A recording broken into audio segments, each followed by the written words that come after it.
Buenos nachos, amigos, and welcome to Record Breakers, a music podcast where a group of friends share music with each other, an album at a time. It's similar to a book club, but for music.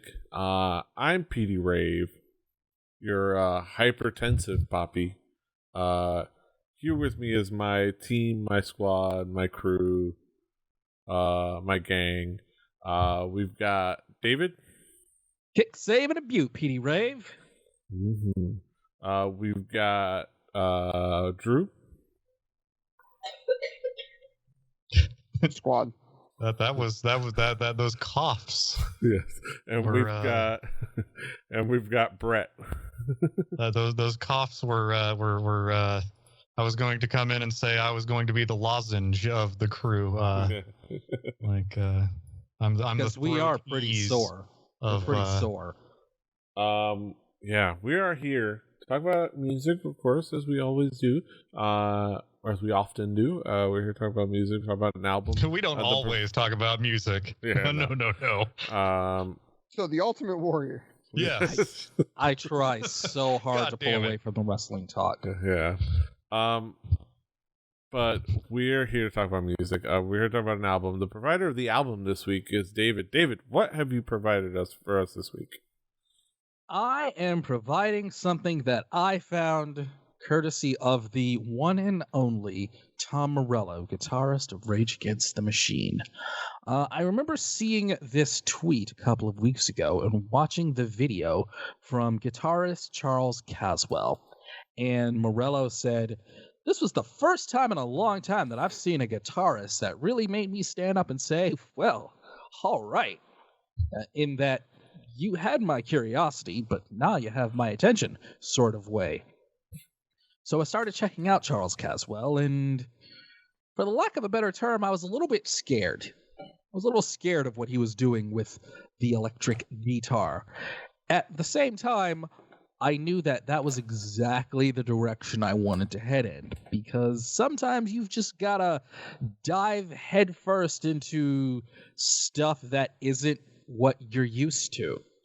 And not in kind of a ironic, haha, check this shit out, ironic, detached sort of way, but more in a, whoa, what is going on kind of way. Because that's where you find stuff that's exciting and interesting and new and fresh and stuff that isn't everything we've already heard for the last 4 decades. So I'm into that.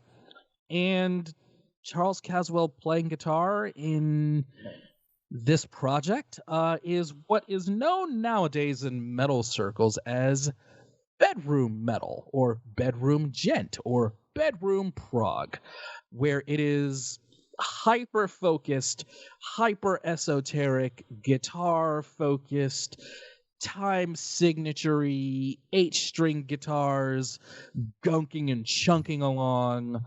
But Caswell does some interesting things, making sounds come out of his guitar that really aren't quite guitar. And it made me realize, oh, that's why Tom Morello liked him, because he's not just doing guitar shit. He's like taking the guitar and saying, nah, we're just gonna figure out what happens. And I dig that. I really do. And this is for his project Berried Alive and their album Fuego. Mm-hmm. It's bringing around for the expectations. Drew, what expectations did you have coming into this album? Well, you said Berried Alive. I would like to highlight that it's BERRID. Berried Alive. So I thought maybe there was going to be some funny. There was going to be some puns. It was a real knee slapper of an album, wasn't it, Drew? There were some puns. I will say that. I was expecting good guitar work because I know who brought it. And he mentioned Tom Morello thought the guitar work was good. So a pretty good guitar player says, hey, this is pretty good. Probably going to be pretty good. That being said, other than that, I really had no idea what I was getting into. Mm-hmm. Brett, what expectations did you have coming into this album? I knew that there was an extended range guitar in the mix, and there are some assumptions that one can make if a guitar has either like more extra frets in length or extra strings up and down or both. It turns out I was correct. Yeah, I wasn't sure what to expect on this. I was expecting something in elaborate and intricate, but I don't know if I was quite expecting anything in particular. I love this. You guys think you know what I'm going to bring, and I just flip the table.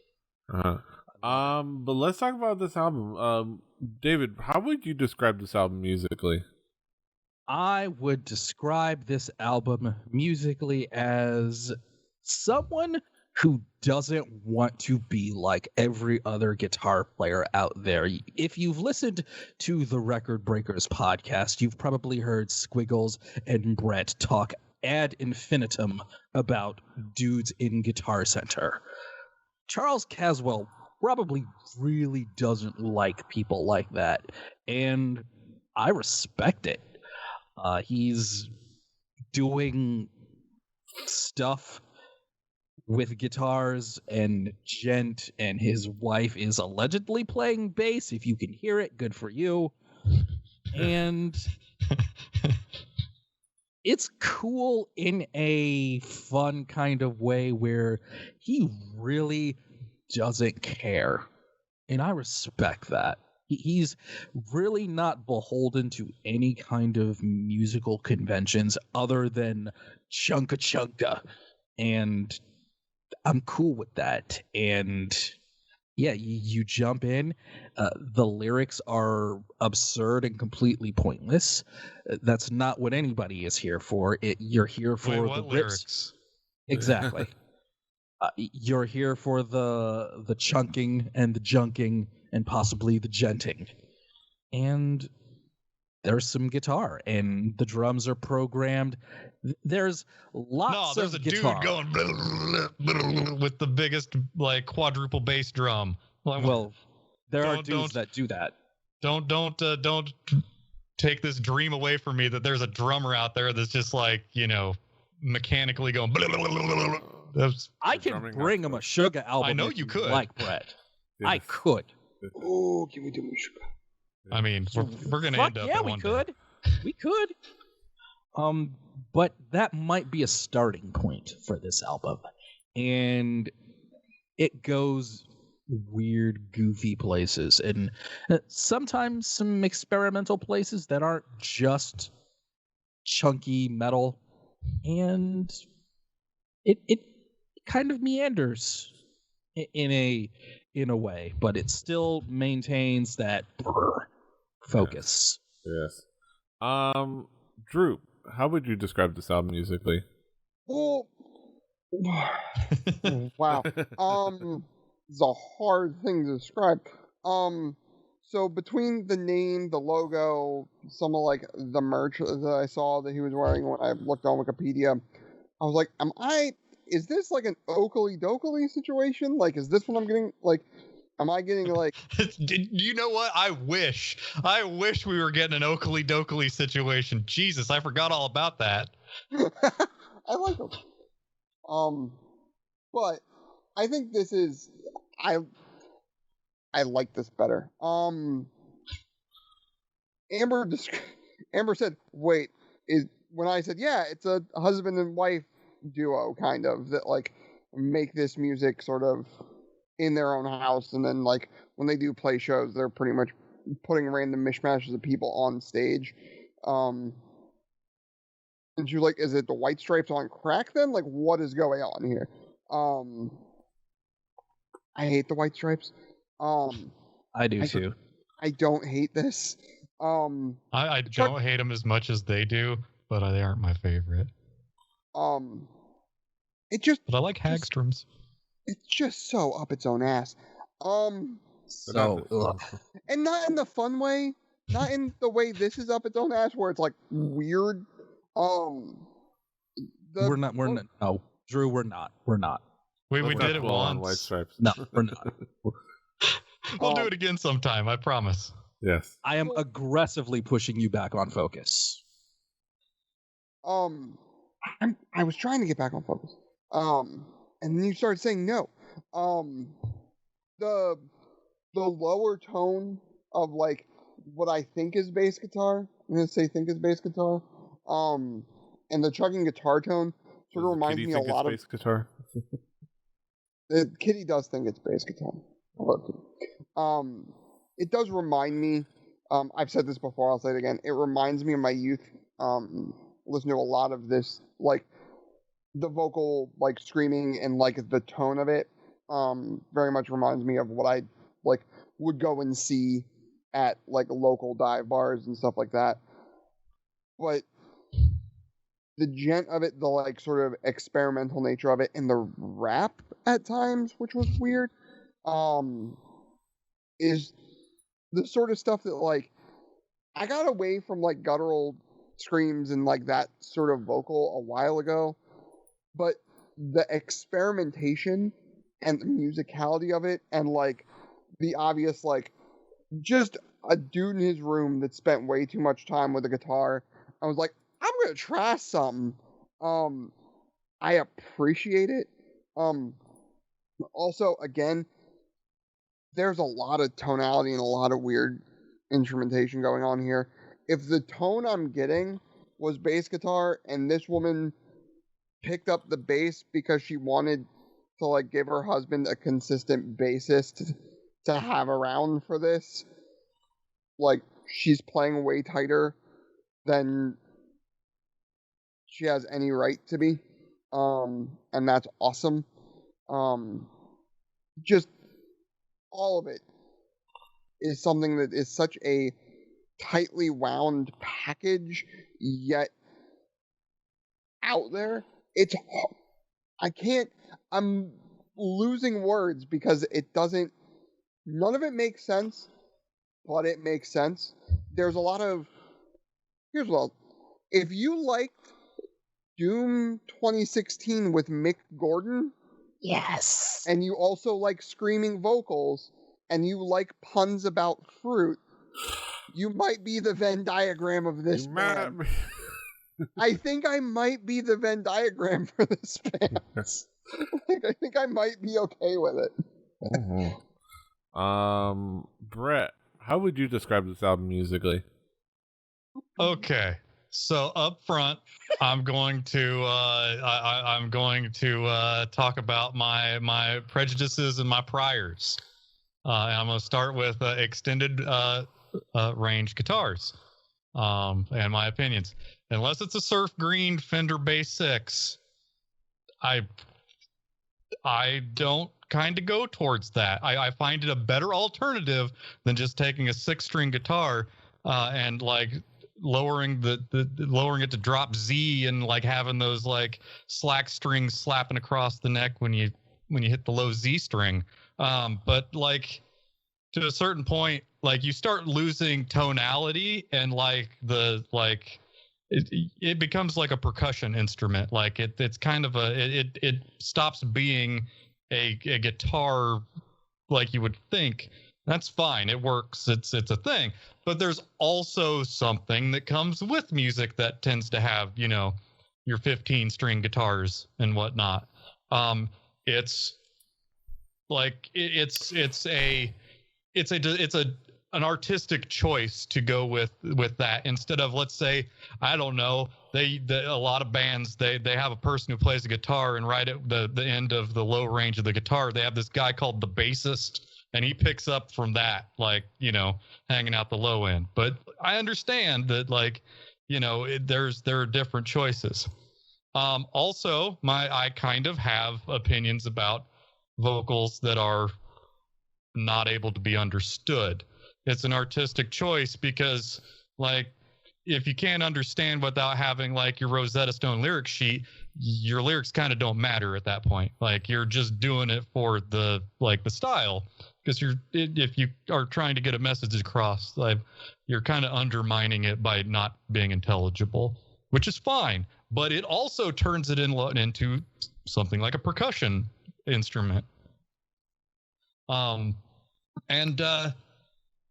that's not normally what I go for. There are also a whole lot of really strange editing techniques that were used. There's some stereo effects that were pretty weird. There was some very cinema trailer kind of effects, like not movie like score kind of sound. This was straight up this was like a trailer to like an action or horror film at times, with the way that they were doing like some transitions and like some weird stuff that's really hard to describe, because a lot of this is just it's kind of noise. And by choice, there's some like hard clipping and some broken speaker effect that's thrown in. I will get back to that in the future. And there are times that it kind of sounds like a 90s industrial album, which is very strange because the tool set that are being used on this album are completely different. But it is mechanical and style over substance, but with this magical sprinkling of somebody who has amazing technical skill doing something. It's very, very skilled guitar play. It is flawlessly performed and like recorded and stuff. I'm not going to say that it is terrible technique or anything like that, but it's not going to be your regular kind of shredding. It does do some boodle-doo. It does do some of the weird like video game Herman Lee, like Dragon Force, like squealies and sweeps and like that stuff. But there is so much more going on because there's a lot more guitar there. And there's a lot of points where, like, once you get below the range of your standard scale guitar, I sort of don't know what's making those noises. So I only picked up what I could understand. But this is musical gymnastics and kind of artsy. So it's hard for me to describe musically because there are a lot of very non-musical choices being done on this album. Mm-hmm.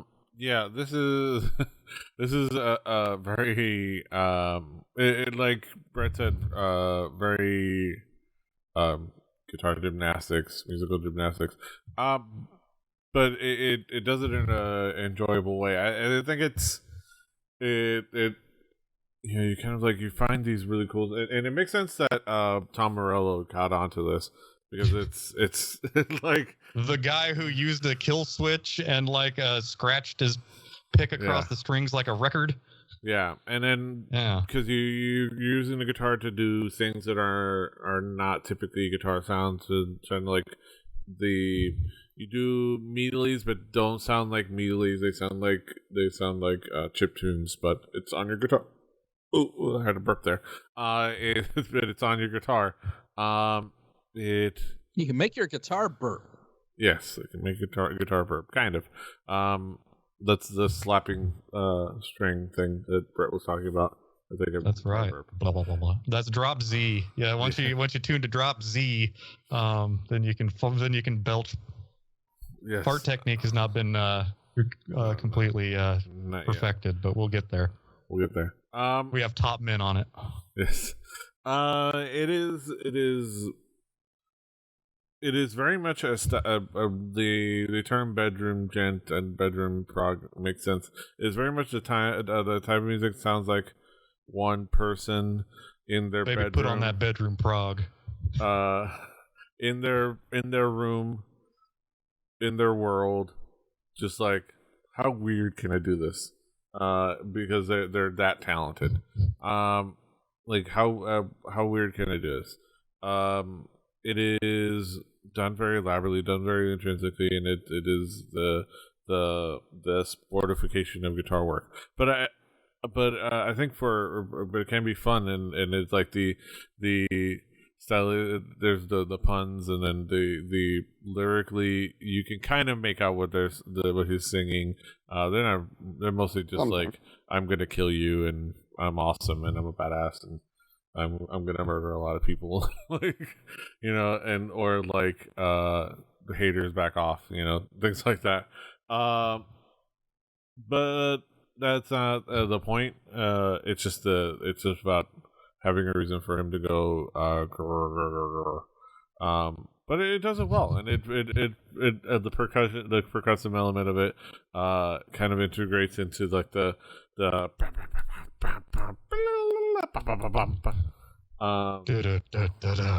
Yeah, James.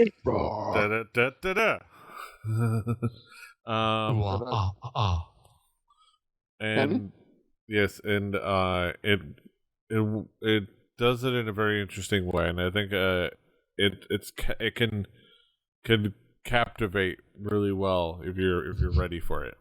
Like if you're ready for it, which I imagine not a lot of people are, it can captivate. You ready to be captivated by this? By this. It is. Y'all ready for this? Yes. Exactly. I was not ready for this. No. But let's. I'm here for it. Yes. This is exactly what I want. But let's, before I get further into my thoughts, because I think I have, I'll just wrap up further how I actually like felt in the conclusion segment. But let's go into specific tracks. David, what would be some of the key tracks to zero in on? For me, we'll start with the pun-isher.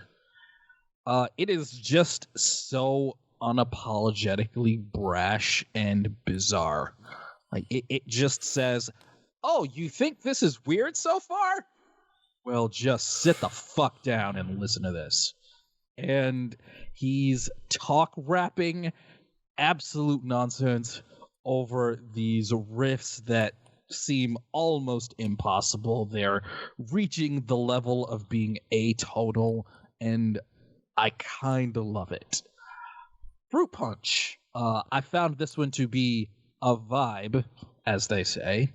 It had a little interlude that was electronic and just, again, pulling the rug from under you with just some real brutal riffage and some lyrics that I described as, "Come at me, bro." Also, in the final track, Drive-By Fruiting, the interlude in the middle was very Opeth-like. It took me back to 2000s Opeth before they went fully prog rock, despite the edgy bro lyrics. Mm-hmm. Drew, what would be some of the key tracks for you?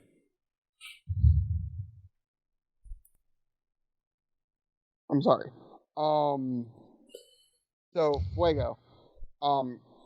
That song gets into some crazy things right off the bat, like pick slides, chugging riffs, like the screaming, fucking brilliant. Like it hits the ground running. The Punisher, the pun-isher, however you want to say that, however you want to put the emphasis on that. Yeah, that gets weird. The rapping, like, just enters in and sort of throws you for a loop. Demon Berry is the best type of Doom level. It just is. It just is. Aid in the 90s would be ripping off this song to make something if it would have existed back then. And Drive-By Fruiting, like having an end song that goes just about everywhere to like finish off an album, I think is, as the kids would say, a mood. Mm-hmm. Yeah. Brett, what would be some of the key tracks for you? Sorry, guys. I know, at like 2 minutes and 10 seconds, there was some fun stereo stuff going on with the guitar. Demon Berry, we get Vibra Slap, everybody's favorite percussion instrument. I can't mouth noise a Vibra Slap, but, you know. Yeah, and also, the intro sounds like it's a level in Hades. It doesn't stay that way, but it starts that way. Burst Berry. Hey, everybody, remember KMFDM? Yeah. Like seriously. Yeah. Like I was like, man, what is like 1996? And I'm like, are they anything like MDFMK? Never heard of him. Not even close. Never heard of him. Any DM? Legendary. I found this track especially unfun to listen to, especially when I was not feeling well last week before I canceled doing the show with you guys. The hard clipping and the blown speaker effect, not my favorite choice. Drive-by fruiting. Check it out, guys. They made a song specifically about how they're going to be fine with the fact that Brett does not like it. Put it in a song. They made a song. They put it there. So like they're self-aware. But yeah, like, man. Yeah. But go back to Demonberry. They had a Viber Slap. Mm-hmm. Viber Slap. Yeah, you guys gonna touch on the songs that are the key ones. I will say, like, shout out to What Fuego were the key setting. tracks for you, Petey? I will say the Fuego. It set the mood, and also as I would love to hear this. I don't know if it necessarily fits, but I would have absolutely loved to hear this as AEW's Fuego del Sol's entrance theme. Just this song. It would. I don't know if it necessarily makes sense, but it would be hilarious. Demonberry, the Viper Stop and the Doom music feel, and 13 notifications. Demonberry, it catches your attention and then serves as a really fun introduction into Planet of the Grapes, which goes into just a lot of fun places as they kind of like a 6-minute song in like guitar gymnastics. It's pretty fun. Yeah, let's bring it back around the horn. Talk about some conclusive thoughts. Drew, what would be your conclusion on this album as a whole? There is a very small Venn diagram of people that I would suggest this to. The weird thing is, one of the people I would suggest this to is the person that brought it to my attention. Oh, I was like, if you think that you have, I was wondering if I was going to be the one. Because I was it was me. No. The other one is a guy I work with named Bryce. That's it. You know what? A guy you work with named Bryce sounds, knowing what you do for a living. Yes, I can see a guy that you work with named Bryce being the guy that would be into this. He, like, his love of not only metal, but also like just darker styles of music. If he's not playing weird Japanese, like anime tunes, he's playing like you're coloring dark wave this picture. or metal. It's weird. Yeah. He's that guy. I went through that phase. I went through that phase already. I'm out of that phase. Yeah. But it's definitely not for everybody. But I appreciate everything this dude is doing, and the fact that we've gotten to a point in music where I just realized like I'm cutting my own face off in my frame. Because there's plants on the desk now. That we saw. There's not enough that you can't hang anymore. You're down to like ground. Yeah. Yes. For those of you listening to the audio version, Drew is in a jungle right now. He's got a machete in his left hand. Sometimes. Makes you wonder. It makes me wonder. Thanks, Grandmaster Flash, from Miami. But it's something where everything about this makes me glad that the ability to record music has gotten to the point where like a dude can just focus on this with his wife as like their relaxing downtime activity. Like they can like get together and have a good couples night just picking away at weird experimental music and think way too much about it in a way that like they're having fun with. And that to me, I think if that's where music is going, where people can just do whatever they want in music and just put it out there, which it's kind of already there, and just experiment and be weird and not have to worry about like, oh well, the label has to do this or I have to pay for studio time, I'm here for it because this is dope. This is gonna be something where like not every song, but some of the songs I'm gonna go back to and they're gonna be like re-listens. It's musically dense, but it's a good musically dense. I can dig it. I hope. Yes. Brett, how would you describe this album musically? I mean, this is certainly a display of skill, and I'm sure a lot of hard work went into this. I'm happy for them, and I wish them all the best in their future endeavors. I like guitars, especially weird ones, and especially ones that would be worthless if they were in my hands. I am cool with all of that. Like, you know, there's some interesting stuff going on in this album that kept me engaged, even though I really did not like it. Like, again, that is not the fault of the musician. That is a reflection of how broken of a person I am that I cannot enjoy this. You know, everybody can enjoy their own thing. Is it a reflection of how broken I am for the fact that I recommended it and brought it? No, I mean, I you know what? I've listened to a lot of really terrible music that you did not ask me to listen to. But this wasn't the worst. Like, I didn't have like a terrible time other than the times that it was like physically not fun to listen to when I was ill. But like, other than that, like, you know, it is not made for me. I am not the target audience of this album. Like, it's my grandmother probably would not like this either. And you know, it's not a problem. This it's fine. Enjoy it. If you enjoy it, enjoy it. If you don't, cool. Don't be a dick about it. Yeah. When you were ill, were you properly licensed for it? No, I was a criminal. Yes. This album entertained me and was really fun to listen to. It's innovative. The style is innovative and it's innovative, and there's an argument to be made for pegging something as innovative for the sake of being innovative. Innovation for innovation's sake. The film Birdman. Yes. I liked that movie. Yeah, I like that movie too.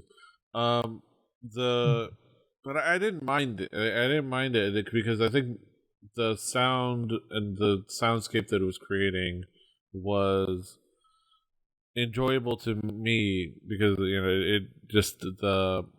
it was percussive in the right way. It was wild, but kind of like so musically tight that nothing's, at least to me, nothing stood out as something like that's a sore thumb bad thing. And that's how it felt to me. Like it went to cool places. It bounced around different really fun ideas, and ultimately was just a really cool, enjoyable album to like just have like me, you know, pulsing through my headphones, and was engaging in a really great way. It's not going to be for everybody, like we see here, like we have proof here. It's not for everyone. You know, it is something that's going to challenge your expectations. But you know, I'm not one that I mind at all having my expectations challenged. But it's not easy for everyone, and that's okay. I would venture to say it's hard to recommend to everybody, but I would at least recommend if you give it a shot, listen to it. Some things in there might catch you and be like, oh, that's a cool thing, and you might think of like you might want to like find something that's a little bit more of that,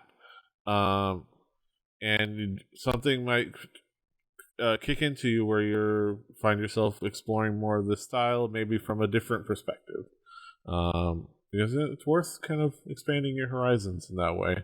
I think it's worth a shot. It's definitely worth a shot, and I enjoyed the hell out of it. David, last but not least, what would be your conclusion on this album as a whole? Nope, I'm breaking format.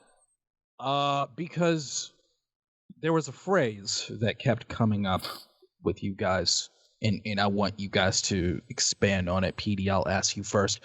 When you say it's not for everyone, can you tell me a musical artist that you would have in mind that you would say is for everyone? The Foo Fighters. Easy. Outcast. Hey, y'all Outcast. will live on forever, and everybody's mother-in-law at every wedding will dance to it.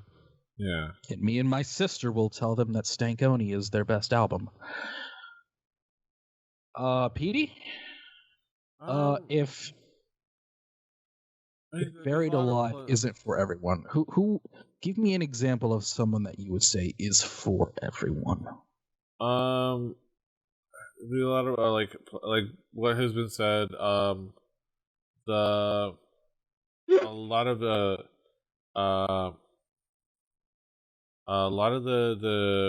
there's a lot of albums, a lot of artists like Gloria Gaynor, like I Will Survive as a song. Every wedding song you can think of. Songs in the Key of Life. Things like that. I was gonna say Old Dirty Bastard, but he's for the children. Strauss. That Beethoven. Whereas a lot of that music that is pleasant, and everybody can like listen to it, and it's inoffensive. It's not necessarily good, but I mean a lot of those songs are really good. But like a lot of inoffensive, pleasant music would be for everyone. But that's why it is there, and that's why you go to something that isn't pleasant and inoffensive. Weird Al Yankovic. Yeah. For everyone. Where I think No. this is for The Aquabats. Yes. I love the Aquabats. No. Everybody loves the Aquabats.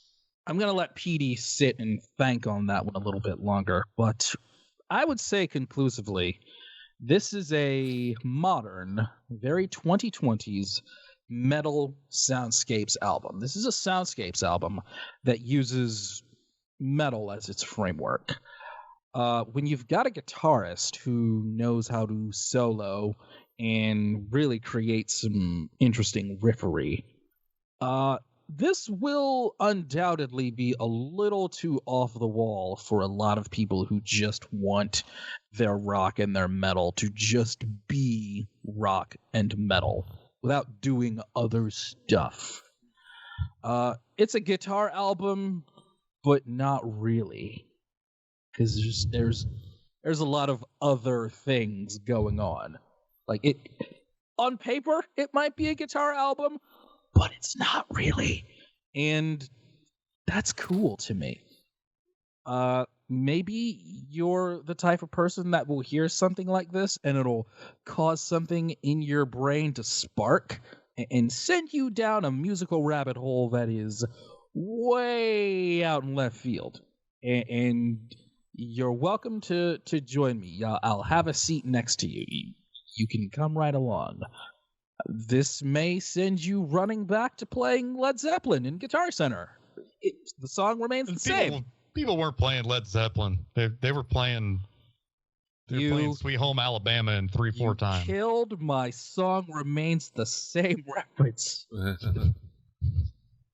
Oh. Have you?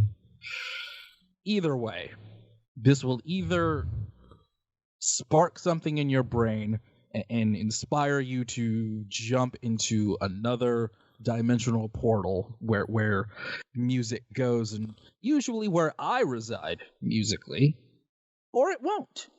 And that's okay. This is very 2020s, and I dig that. The lyrics are completely pointless, and they're really only there for the sake of the entire soundscape package. I feel like there could have been a few less notes in the solos. That's okay. Yeah. A few less notes. They played them all. But I'm not gonna get too nitpicky about that. This was different, but I am someone who believes different is desperately needed. And if you are Boy, you're in for a kicker.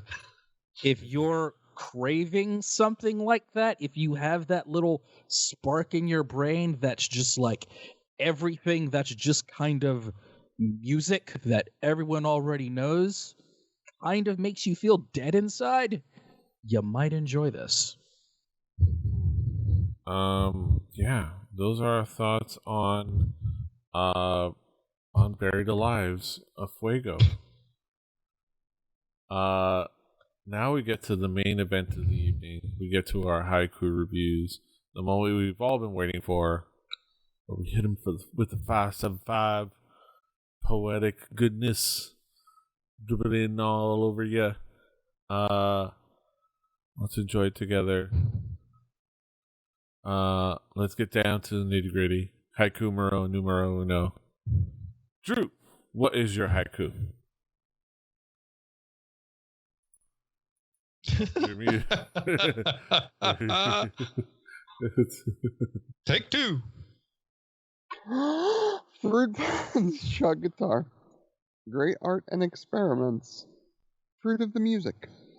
Mm-hmm. Brett, what is your haiku? No yucking of yums.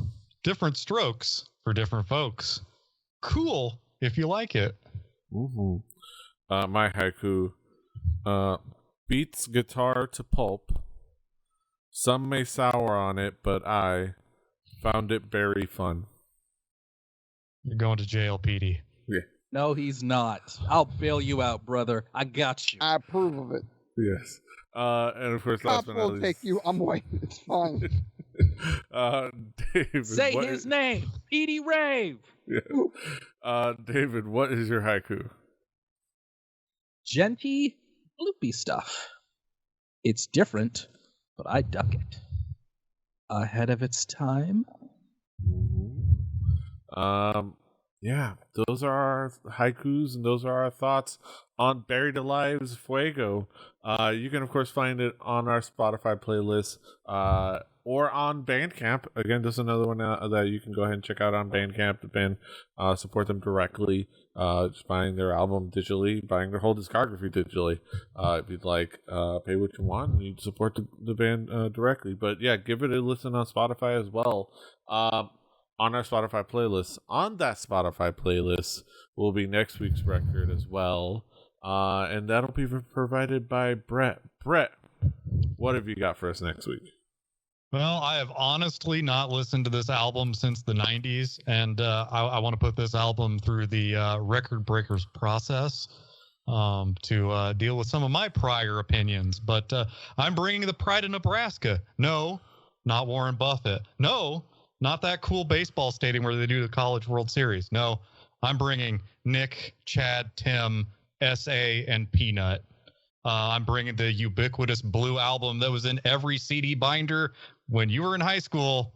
311's album, 311. Yes. Not their debut. The blue one. Yes. It says 311 on it. Yes.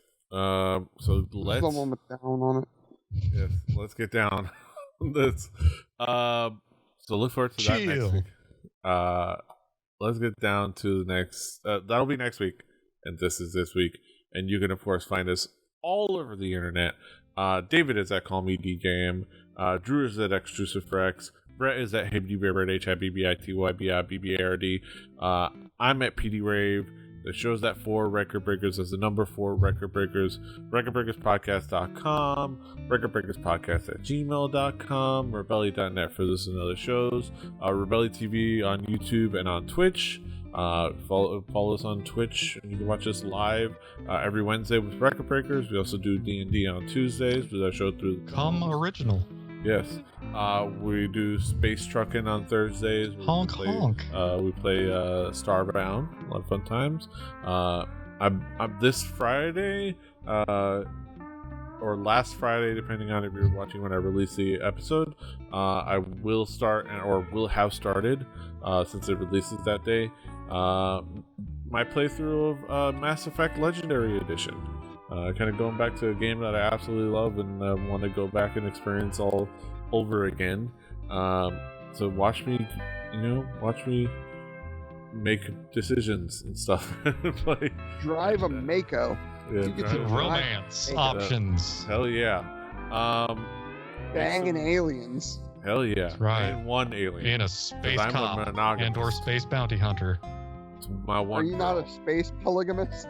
No, I'm a space monogamist. It's gonna be one girl. Not But, that there's anything wrong with that, but but who that girl One is, 800-year-old girl. you'll have to watch and find out. But that's it. Follow, like, share, and see us where you find podcasts. Until next time, hasta los huevos. Toodaloo. Thank you very much for checking us out. Annyeong. Fight.